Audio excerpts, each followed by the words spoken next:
Well, it is the most common cause of respiratory tract infections in young children and can be especially serious for babies. Of course, we're talking about RSV. 6 News anchor Lori Tucker is here now with more on what you need to know in tonight's Caring for Our Kids. Lori. Thanks, Kristen. RSV stands for respiratory syncytial virus. That's kind of a mouthful. RSV, highly contagious. The Centers for Disease Control says 1.5 million children are treated for RSV every year. More than 150,000 have to be hospitalized, and most of those are tiny babies. Joining us now with more information from Children's Hospital is ER Director Ryan Redmond. I almost got that one out. We all know it is RSV. Talk about the number of cases you have seen, because it's grown recently, hasn't it? Yeah, absolutely. We're in that time of year, and unfortunately for us in pediatric health, along with mistletoe and holly, usually comes RSV. So we've had dozens of cases that have been positive. And that's especially significant considering that we're really de-emphasizing doing specific testing for it and treating the symptoms more than we are trying to identify the viral infection. You want to avoid unnecessary testing and just get right to taking care of those symptoms, right? Absolutely. All right, let's talk about signs and symptoms that parents need to watch out for. Sure. Well, it is a very highly contagious infection. It's a very universal infection. All kids will get it by the time they're age 2 or 3 years old, but there's a wide variety of how kids react, and most of that has to do with age. So the younger you are, the better chances that it could be more severe.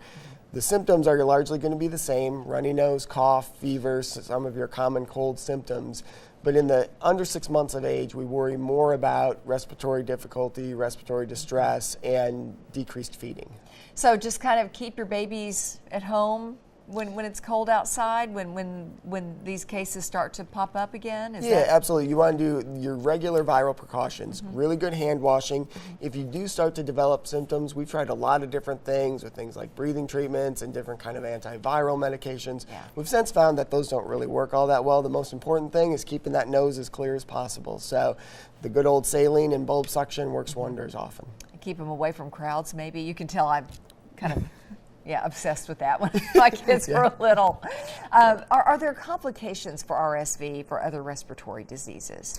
There are, and especially again when you're talking about that younger age group, that under 6 months of age, that can set you up for secondary infections, things like secondary pneumonias that can cause a lot of problems too. So that's why we're a lot more cautious in that age group than we are with the older kids, who might cough and wheeze a little bit, but generally will float through it okay. I know I've gotten a lot of feedback from parents on our Facebook page already when we talked about your interview today, saying my child has been in the hospital with this.